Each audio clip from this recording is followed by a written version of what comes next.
Sebetulnya negara nggak anti sama Islam, cuman gantinya dengan dana haji dan dana zakat. Kalau itu nggak anti. Sila pertama itu ketuhanan yang Maha Esa. Nah, mungkin Tuhannya ya Esa-nya mana gitu.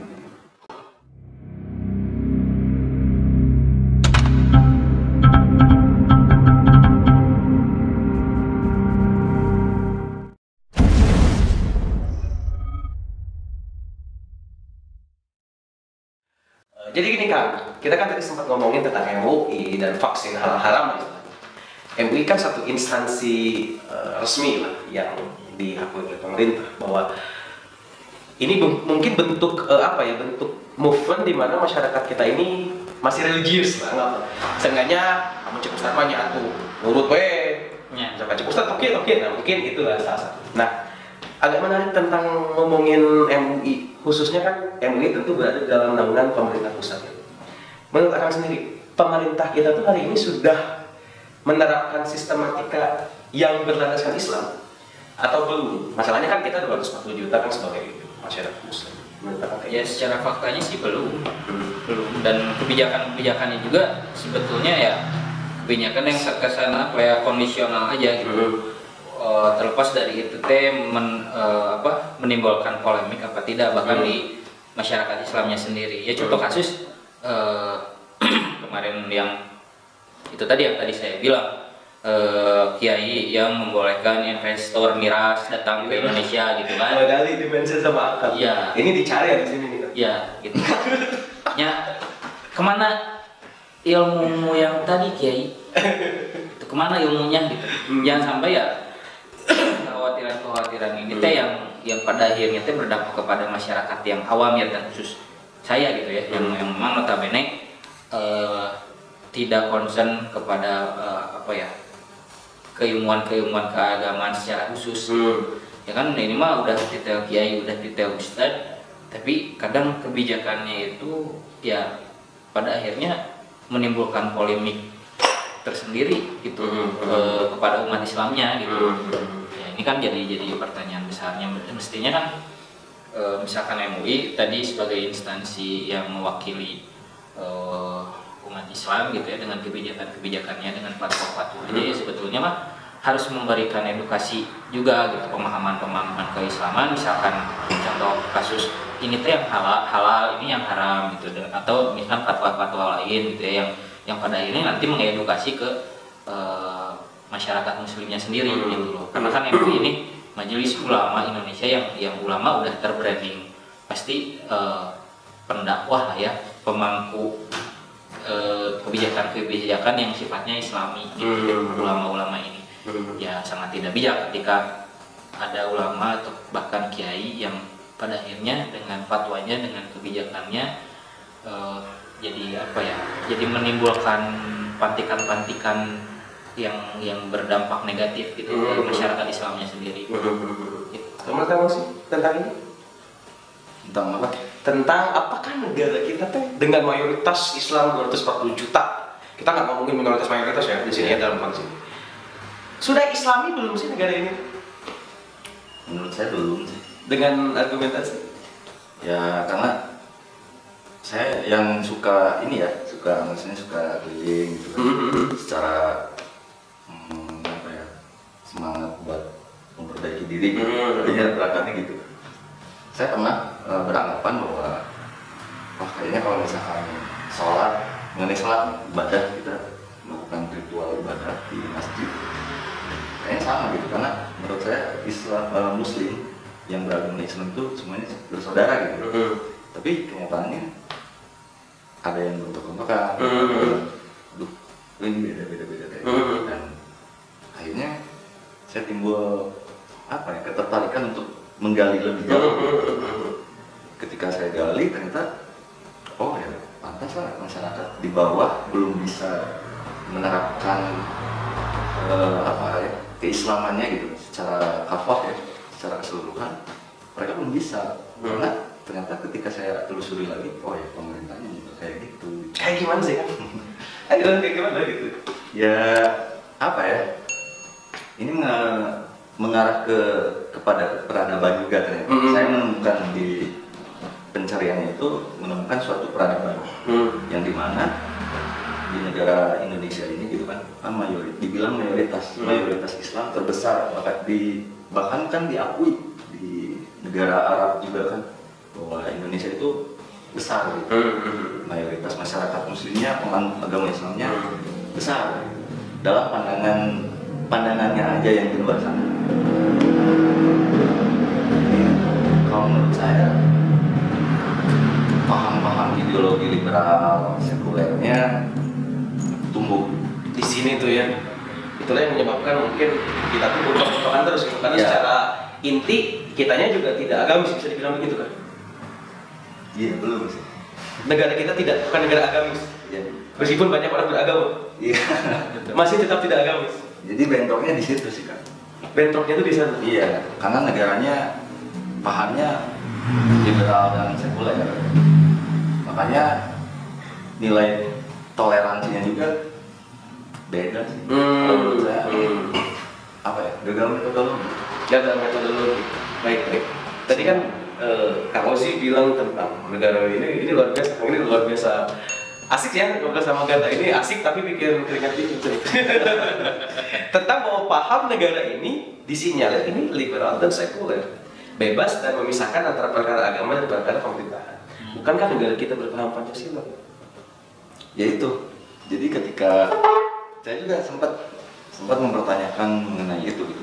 Kan sila pertama itu ketuhanan yang Maha Esa. Nah, mungkin Tuhannya ya Esanya mana gitu. Kan ketuhanan yang Maha Esa. Itu kan kalimat, kalau di kalimat Islam itu kalimat tauhid ya. La ilaha illallah kan. Tiada Tuhan selain Allah. Nah, makanya ini Allahnya mana gitu. Tuhan kalian banyak. Di mall, di mana-mana banyak Tuhan. Oke. Asik menurut Kang Robi? Ya, yang menarik sih apa yang dikatakan Kang Oji teh.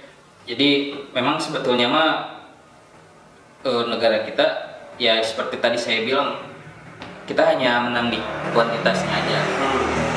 Kualitasnya ya walau alam ya, karena kan satu kebijakan negara teh ya kan gimana sistem yang dijadi patron satu negara itu. Kalau misalkan kalau berbicara tentang Pancasila ya kayak sempat dulu saya sekilas nonton di waktu masih ada YLC, kata Sujiwo Tejo ya Pancasila yang mana Pancasilanya bentuknya seperti apa gitu kan. Apakah hanya sebagai lambang saja, hanya sebagai simbol saja, atau hanya sebagai jargon saja gitu kan. Kalau orang dia bicara tentang ini mah perilakunya mengatasnamakan agama, misalkan dalam tanda kutip hal-hal yang negatif ya, ini mah mengatasnamakan agama. Apakah para pejabat melakukan satu keburukan ini bukankah sering digadang-gadang mengatasnamakan Pancasila, padahal dia juga tidak Pancasilai sama sekali gitu misalkan. Sekarang banyak kejadian-kejadian yang misalkan penggusuran di mana-mana, pengangguran di mana-mana. Negara lebih condong kepada penguasa yang kapitalis dibandingkan dengan mengurusi rakyatnya yang membutuhkan negara. Misalkan kalau misalkan ada kasus yang bersinggungan dengan negara, pasti orang korban ini mempertanyakan negara di mana di saat kita seperti ini gitu. Lebih condong kepada penguasa yang banyak duit dibandingkan dengan nasib rakyatnya sendiri gitu loh. Itu kalau sekarang kita bicara tentang Pancasila, keadilan sosial bagi seluruh rakyat Indonesia, adilnya di mana gitu? Nggak ada adilnya bagi orang yang berduit gitu. Gitu sih kalau menurut saya. Jadi negara ini negara korporasi ya. Kenapa ada banyak istilah? Ada istilah oligarki, penguasa yang jadi pengusaha atau pengusaha yang menjadi penguasa. Ya kan berarti ya diksi-diksi itu kan menimbulkan polemik gitu. Soalnya dampak dari perilaku mereka terhadap masyarakat, terhadap sosial lingkungannya teh berarti punya dampak buruk gitu. Jadi tidak berlaku adil dari secara kebijakan lah gitu kan. Lebih condong kepada orang-orang yang famous gitu. Hukumnya tumpul ke atas tajam ke bawah gitu kan. Ya contoh kasus yang kemarin lagi yang sedang panas-panasnya lagi nge-hype gitu. Ada artis menikah dan di apa? Ini asik nih. Ya, Ini asik semuanya Iya. YouTubers. YouTubers gitu ya, yang pemimpin jadi apa? Jadi saksi gitu kan. Dibandingkan kemarin kasusnya ulama yang menikahkan anaknya, yang pada akhirnya ulama itu dipenjara karena alasan undang-undang COVID dan segala macam lah gitu. Ya kan ini jadi pertanyaan besar gitu. Ini hukum untuk siapa? Ini hukum untuk siapa? Kalau misalkan pada akhirnya kan masyarakat Islam awam sekalipun bertanya-tanya, apakah penguasa ini ternyata menaruh tendensi besar terhadap aktivis Islam gitu, terhadap ulama-ulama gitu ya. Ya contoh kasus ya sederhana aja gitu kan. Bagaimana anak seorang pemimpin yang ingin berkampanye gitu ya tidak terkena pasal itu gitu. Dan kemarin gitu kan yang bahkan jadi saksi gitu kan pernikahan seorang YouTuber yang digadang-gadang punya penghasilan dari YouTube itu kan luar biasa gitu kan. Dibandingkan dengan ya kemarin yang kasus ulama di penjara gara-gara menikahkan anaknya gitu kan. Ini hukum untuk siapa gitu? Ya kan mestinya hukum teh ya bijak lah gitu lah. Pemangku kebijakan ini ya jangan tebang pilih gitu. Ya kan jadi pertanyaan besar kayak ya masyarakat awam sekalipun pasti bertanya-tanya ini kenapa? Ini ada apa? Gitu sih. Paham Kang. Ini agak lagi sih suatu hal yang sebetulnya saya sangat bingung tentang ini. Ada satu ulama yang dengan kasus yang sama, dengan kejadian yang sama, yang satu di penjara, yang satu tidak. Gitu. Iya. Apakah karena memang saya jadi agak sedikit gini. Di internet ini liar, Kang ya. Betul. Internet itu liar benar-benar kayak cyber war itu benar-benar kayak opini itu di mana-mana. Meskipun sekarang agak sedikit ciut karena ada politisi berkata gitu ya. Itu kan sebenarnya dekat juga kebebasan berpendapat. Yang katanya demokrasi ternyata tidak demokratis sebenarnya. Iya betul. Nah, ada satu opini gitu yang sempat rame dari beberapa aktivis, saya kurang tahu aktivis mana, cuma sempat rame bahwa apakah memang isinya gitu, negara ini tuh memang agak anti-Islam gitu kan? Kenapa saya bilang begitu? Dulu sempat agak rame kayak gini. Istilah mayoritas di masalah gitu. Ramadan tutup, nggak boleh tutup, bla bla bla bla bla. Sebentar lagi kita Ramadan kan? Sebentar lagi Ramadan. Ini pasti ada lagi nih kasus-kasus begini. Ya. Betul. Nah, ada opini bahwa kok negara ini kayak anti-Islam gitu loh. Kayak yang misalkan kalau Islam yang kasus, amin. Kalau misalkan ada orang yang hina-hina presiden, tapi dia kulturnya agak sipit dikit gitu ya, minta maaf, selesai. Jadi kayak menurut akang-akang nih, Kang Ozi, Kang Robi gitu ya. Bener gak sih bahwa Indonesia itu memang kayaknya agak sensi dengan Islam gitu? Sebetulnya negara nggak anti sama Islam, cuman nggak antinya dengan dana haji dan dana zakat. Kalau itu nggak anti.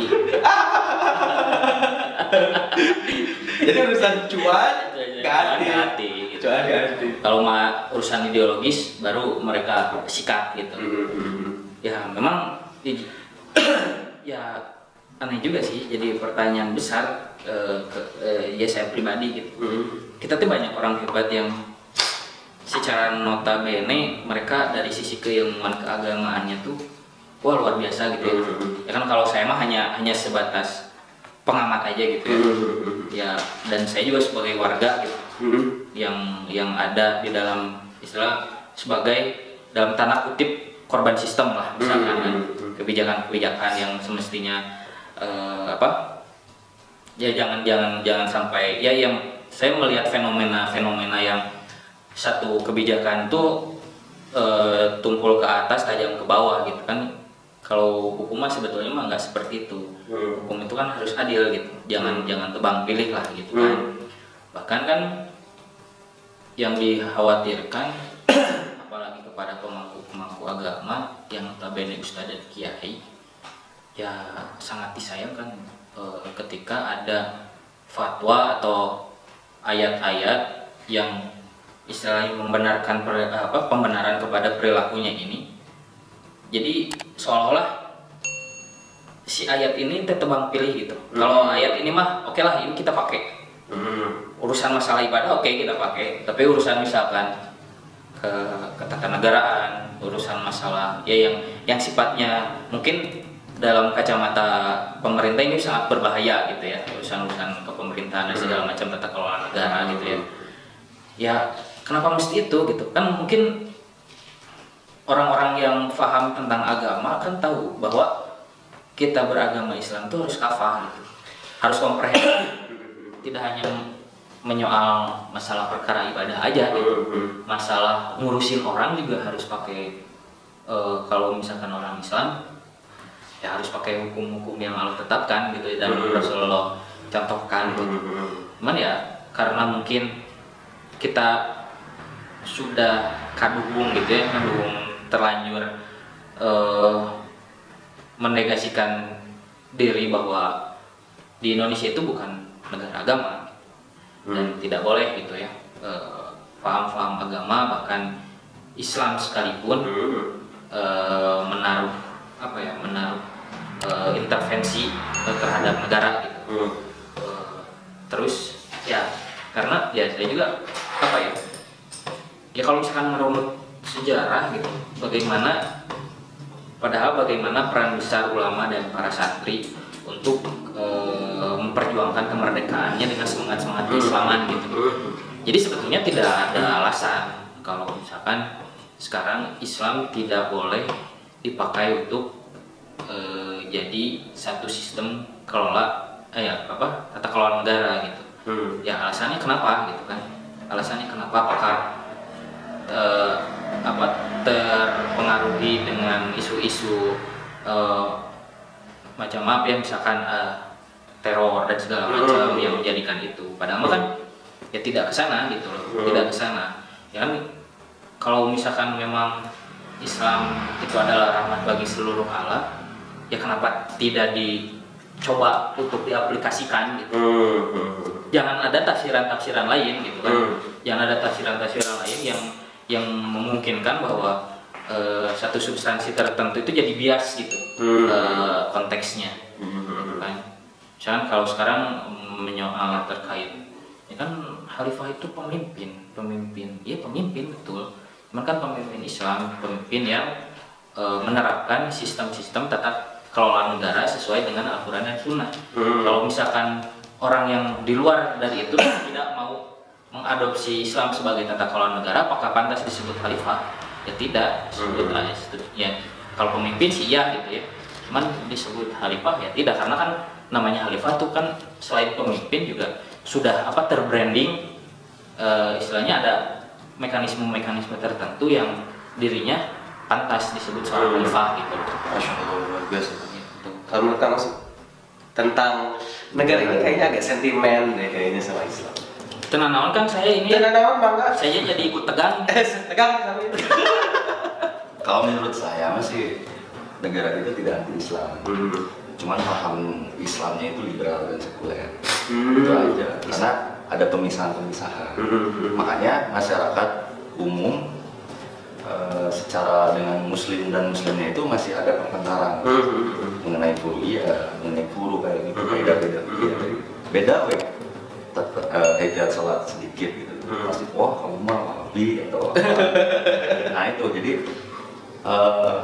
kan mengenai sekulerisme ya, sekulerisme itu kan memisahkan antara ketatanan kenegaraan dan keagamaan. Saya baca dari salah satu buku kalangan ulama Kiai Haji Endang Abdurrahman yang judulnya Recik-Recik Dakwah.